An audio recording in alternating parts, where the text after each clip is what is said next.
जय श्री राम, जय श्री हनुमान।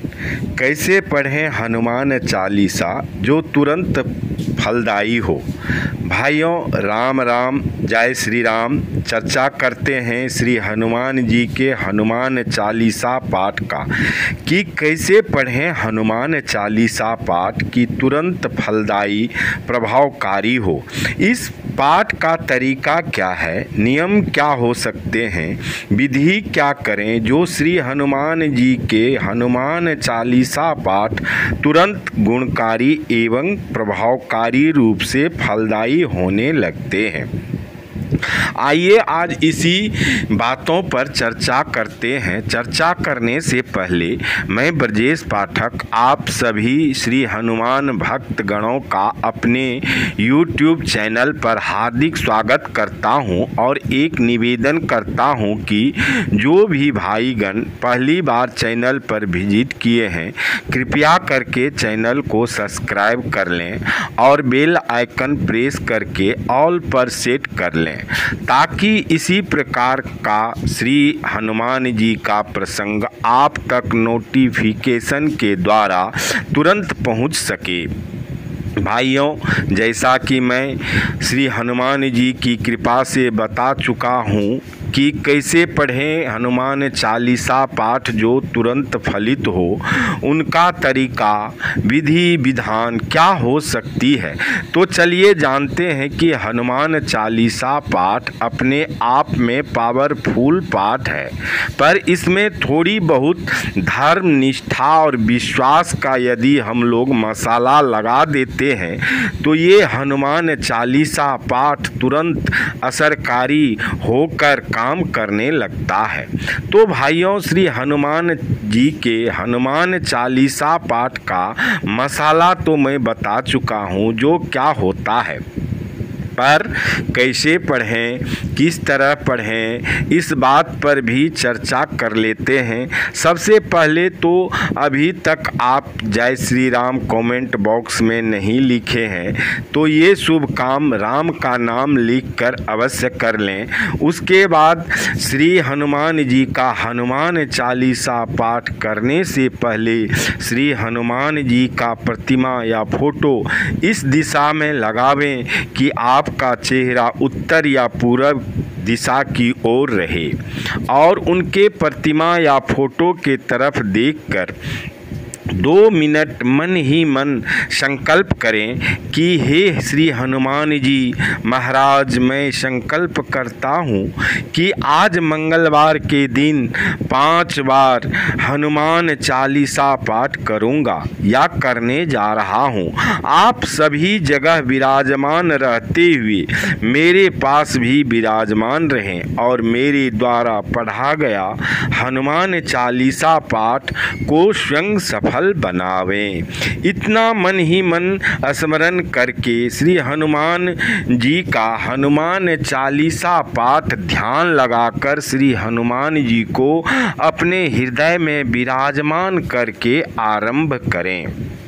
भाइयों, ऐसा हम क्यों बोल रहे हैं, इसका भी कारण है कि हम लोग अक्सर श्री हनुमान जी का आवाहन किए बगैर हनुमान चालीसा पाठ आरंभ कर देते हैं, जबकि आप देखते होंगे कि पूजा पाठ बिना किसी देवता के आवाहन के बिना शुरू नहीं किया जाता है। दूसरी बात है कि आप लोग भी जानते होंगे कि बिना निमंत्रण के कोई भोजन करने नहीं आता है।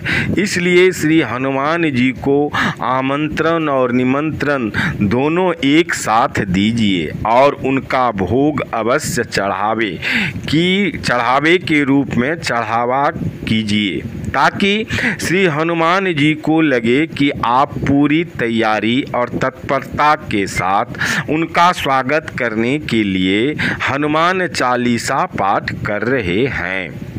एक बात और है जो ध्यान देने योग्य है कि आप यदि मन ही मन संकल्प लेकर श्री हनुमान जी का हनुमान चालीसा पाठ पढ़ना आरंभ कर दिए हैं तो जब तक 5 बार, 11 बार, 51 बार, 100 बार, जितना बार आप संकल्पित हैं पूरा नहीं कर लेते हैं तब तक आपको अपना आसन पर से उठना नहीं है। उसे पूरा करके ही आसन पर से उठना है, क्योंकि अक्सर लोगों को मैं देखा करता हूँ कि 100 बार पढ़ने का संकल्प लिया है पर उठकर यानी बीच बीच में आसन पर से उठकर फिर बैठकर पूरा करते हैं। ऐसा कदापि नहीं करना चाहिए। कितना सामान्य मानव है जो हनुमान चालीसा पाठ कर रहे हैं, बीच में हनुमान चालीसा पाठ की पंक्तियां छोड़कर बोल भी दिया करते हैं, जैसे अगरबत्ती जलाओ, दीप में तेल दो, थोड़ा अगरबत्ती उधर जलाओ, धुआं आ रहा है। इसी तरह के कई सारे बातें हैं जो वो बोल दिया करते हैं। ऐसा हनुमान चालीसा पाठ या किसी तरह की पूजा पाठ सामान्य पूजा पाठ कहलाती है। इसलिए मेरे भाईगण इस बात का सदा ध्यान रखें कि हमें सामान्य हनुमान चालीसा पाठ नहीं करनी है। अभी तक जो कर लिया, अब नहीं करना है। हमें सामान्य हनुमान चालीसा पाठ से ऊपर उठकर श्री हनुमान जी का हनुमान चालीसा पाठ करना है और सदा दिन प्रतिदिन अपने हनुमान चालीसा पाठ को सबल बनाकर एक सुरक्षा कवच से अपने घर परिवार को सुरक्षित कर लेना है। भाइयों, जैसा कि आप सभी लोग जानते ही हैं कि श्री हनुमान जी को क्या पसंद है, उनके पसंदीदा चीज का भी हमें ध्यान रखना चाहिए। जैसा कि श्री हनुमान जी को लाल रंग बहुत पसंद है तो हमें उनके मूर्ति के सामने लाल रंग के आसन पर बैठकर सिंदूर का टीका लगाकर हनुमान चालीसा पाठ करना चाहिए। श्री हनुमान जी के चालीसा पाठ करने से पहले लाल रंग के पुष्प चढ़ाना चाहिए। भोग में लाल रंग के लड्डू, गुड़, चना आदि इत्यादि प्रकार के भोग चढ़ाना नहीं भूलना चाहिए। भाइयों, शास्त्रों के अनुसार श्री हनुमान जी ने अपनी शक्तियों का सबसे ज़्यादा प्रदर्शन दक्षिण दिशा में किया था। ऐसे में दक्षिण मुखी श्री हनुमान जी की मूर्ति या चित्र के सामने शुद्ध घी का दीपक जलाकर श्री हनुमान जी का हनुमान चालीसा पाठ 7 बार करने पर बड़ा से बड़ा संकट दूर हो जाता है। भाइयों, वैसे तो हनुमान चालीसा पाठ नित्य प्रतिदिन करना चाहिए। यदि नहीं कर पाते हैं तो खास करके मंगलवार एवं शनिवार को भी हनुमान जी के पूजा आराधना, सुंदर कांड, हनुमान चालीसा पाठ करने से भक्तों को संकट से मुक्ति मिलती है और उनकी हर मनोकामना पूरी होती है।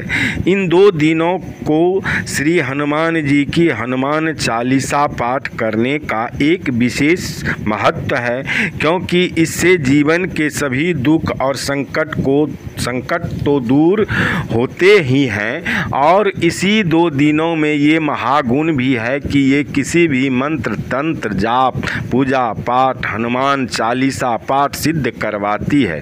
ध्यान रखिएगा, गुणी तो है ही पर अवगुणी भी महान है, क्योंकि इस रोज आपका गुस्सा, आपकी नकारात्मक शक्ति भी इंतज़ार में रहती है कि ये कोई ऐसा शुभ काम न कर ले जिससे हमें इनका शरीर, इनका घर छोड़कर यहाँ से भागना पड़े।